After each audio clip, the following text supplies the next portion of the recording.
Hello friends, இன்றைக்கி நம்ம குட்டியாக ஒரு மினி விளாக் ரொட்டீன் தாங்க பார்க்க போகிறோம்.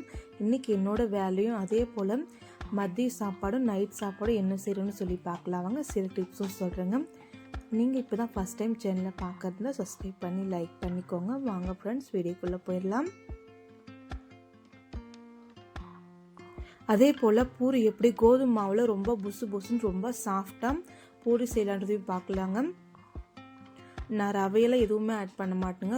ரொம்ப சூப்பராகவும் சிம்பிளாகவும் தாங்க செய்வேன். நான் லாஸ்ட் வரைக்கும் வீடியோ பாருங்கள், அப்போ தாங்க உங்களுக்கு புரியும். வாங்க ஃப்ரெண்ட்ஸ், வீடியோக்குள்ளே போயிடலாம். காலையில் எழுந்திரிச்சோன்னே பார்த்தீங்கன்னா டீயோ இல்லை காஃபியோ குடிச்சு தாங்க அந்த நாளே நல்லா இருக்குது. எல்லாருக்குமே டீ தாங்க போட்டு கொடுத்தேன். அதே போல் நானும் ஒரு டீ எடுத்துக்கிட்டேன்.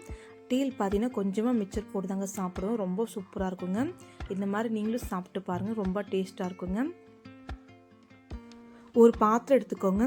நான் பார்த்தீங்கன்னா 2.5 கப் அளவுக்கு கோதுமை மாவு எடுத்திருக்கேன். வீட்டில் அரைச்ச கோதுமை மாவு தாங்க எடுத்திருக்கேன். 1/4 டீஸ்பூன் போல் சால்ட் ஆட் பண்ணிக்கோங்க. சால்ட்டு கோதுமை மாவும் நல்லா கை வச்சு மிக்ஸ் பண்ணிக்கோங்க. நான் முன்னாடியே பார்த்தீங்கன்னா தண்ணி லைட்டாக சூடு பண்ணி வச்சுருக்கேங்க. வெதன்னு இருக்குங்க தண்ணி. இப்போ தண்ணி ஊற்றிட்டு நல்லா பிசைஞ்சுக்கோங்க. நல்லா பார்த்தீங்கன்னா மாவு கெட்டியாக பிசைஞ்சுக்கோங்க. கொஞ்சம் கொஞ்சமாக தண்ணி ஊற்றிட்டு நல்லா கெட்டியாக பிசைஞ்சு எடுத்துக்கோங்க மாவை ஃபஸ்ட்டு.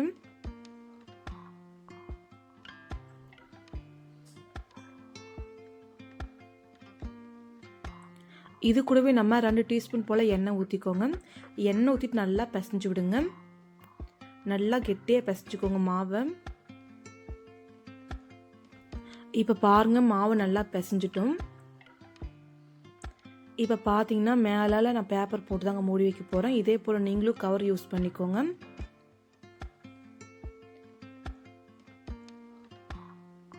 இப்போ நம்ம இது ஒரு ஓரம் வச்சிடலாங்க. இப்போ நம்ம வீட்டு வேலையை செஞ்சிடலாம். இப்போ நம்ம மாவில் பிசைஞ்சு வச்சுட்டோம். இப்போ நம்ம வீட்டு வேலையை செஞ்சிடலாம். முன்னாடியே பார்த்தீங்கன்னா வீடு ஃபுல்லாகவே கூட்டி முடிச்சுட்டேன். இப்போ நம்ம வீடு தொடச்சி முடிச்சிடலாங்க. நான் எப்போ வீடு தொடச்சாலும் சரிங்க, வீட்டில் எப்போவுமே கொஞ்சமாக மஞ்சள் தூள், கொஞ்சமாக உப்பு, கொஞ்சமாக கற்பூரம், கொஞ்சமாக ஷாம்பு, இது 4 வச்சு மட்டும்தாங்க வீடு துடைப்பேன். இந்த மாதிரி நீங்கள் வீடு துடைச்சி பாருங்கள், வீடு ரொம்ப க்ளீனாகவும் இருக்கும். நம்ம வீட்டில் நல்லா பாசிட்டிவ் வைப்ரேஷனாக தாங்க இருக்கும். இப்போ நம்ம வீடு துடைக்கும் போதே பார்த்தீங்கன்னா ஜன்னல், டிவி ஸ்டாண்டு எல்லாமே துடைச்சிடலாங்க. கையோடு இந்த வேலையை செஞ்சுட்டோம்னா ரொம்ப ஈஸியாக இருக்குங்க.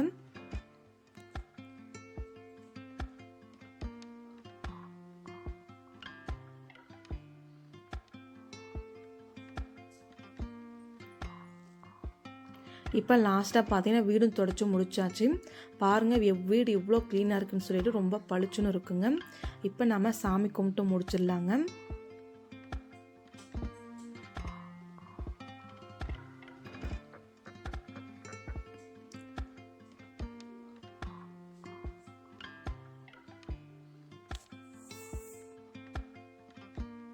இப்போ சாமி கும்பிட்டு முடிச்சாச்சு. இப்போ நம்ம சாப்பாடு செய்ய போயிடலாம்.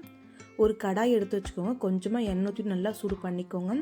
இப்போ நம்ம ஒவ்வொரு சப்பாத்தியை தேய்ச்சி போட்டுக்கலாங்க. ஒவ்வொரு பூரியாக கேஸ் பார்த்தீங்கன்னா ஹை ஸ்பீட்லேயே வச்சுக்கோங்க. சிம்மில் மட்டும் கம்மி வைக்காதீங்க. பூரி எப்போ செஞ்சாலும் சரிங்க, ஹை ஸ்பீடில் வச்சு தேய்ச்சி போட்டு எடுத்துக்கோங்க. நீங்கள் தேய்க்கிறது பார்த்தீங்கன்னா எப்பவும் போல் நார்மலாக தேய்ச்சிக்கோங்க. பூரிக்கு நீங்கள் எப்பவும் போல் தேய்ப்பீங்களே அதே மாதிரி தேய்ச்சி ஒவ்வொன்றும் எடுத்துக்கோங்க. இதே போல் தாங்க புதுசுன்னு வருங்க. இந்த மெத்தட் நீங்கள் செஞ்சு பாருங்கள், ரொம்ப புசுன்னு வருங்க. நான் முன்னாடியே பார்த்தீங்கன்னா கொஞ்சமாக ஆனியன் கிரேவி ரெடி பண்ணி வச்சுருக்கேங்க. நீங்களே பாருங்கள், ரொம்ப சூப்பராக இருக்குங்க இந்த கிரேவி. கடலை மாவு, வெங்காயம் மட்டும் இருந்தால் போதும், ரொம்ப சூப்பராக இருக்கும். கீழே லிங்க் தரேன், செக் பண்ணி பாருங்கள். ரொம்ப சூப்பராக ரெடி ஆகிடுச்சு பாருங்கள் கோதுமை பூரி. இந்த கோதுமை மாவு பூரி செய்கிறதுக்கு நல்லா கெட்டியாக மாவு பிசைஞ்சிருக்கணும், ஐஸ் ஸ்பீடில் இருக்கணும். இன்னொன்று பார்த்தீங்கன்னா ஐஸ் ஸ்பீடில் இருக்கணும். மீடியமாக எப்பவும் போல் தேய்ச்சி நார்மலாக போட்டுடுங்க. ரொம்ப சாஃப்டாக இருக்குங்க. இதே போல் வருங்க. மறக்காமல் ட்ரை பண்ணி பாருங்கள்.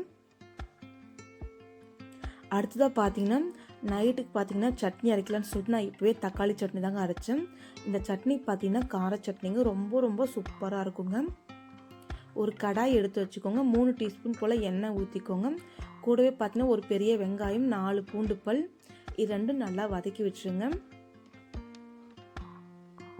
இது கூடவே நம்ம 4-5 வரமிளகாய் சேர்த்துக்கலாம். நான் 5 பெரிய சைஸ் தக்காளி கட் பண்ணி போட்டிருக்குங்க. இந்த சட்னி பார்த்தீங்கன்னா அவ்வளோ டேஸ்ட்டாக இருக்கும். தேவையான அளவுக்கு கல்லுப்பு ஆட் பண்ணிவிட்டு கொஞ்சமாக மஞ்சள் தூள், அதே போல் கொஞ்சமாக கொத்தமல்லி ஆட் பண்ணிக்கோங்க. திரும்பவும் கரண்டி வச்சு வதக்கி விட்டுருங்க.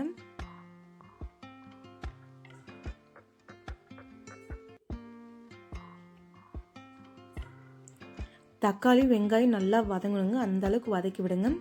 3லேருந்து 5 நிமிஷம் போல் நல்லா வதக்கி விட்டுருங்க.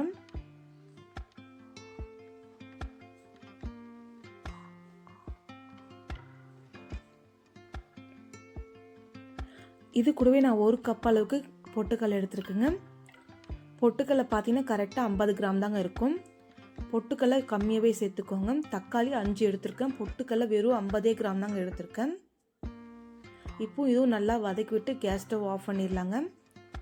இப்போ நம்ம ஒரு மிக்ஸ் ஜாருக்குள்ளே மாற்றிக்கலாம்.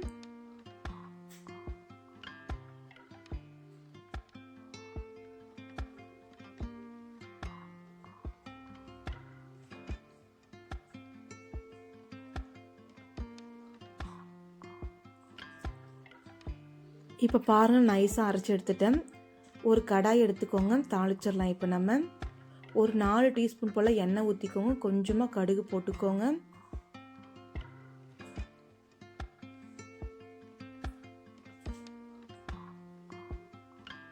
இப்போ கடுகு நல்லா வெடிஞ்சிருச்சு.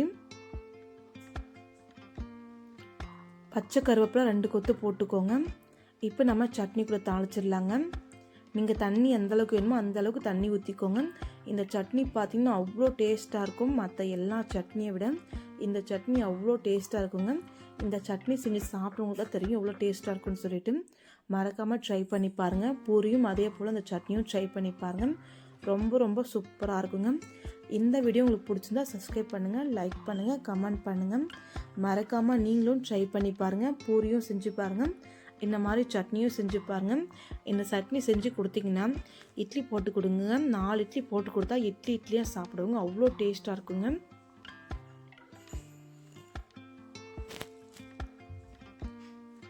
Thank you friends. நாளைக்கு பார்க்கலாம் வேறு வீடியோவில்.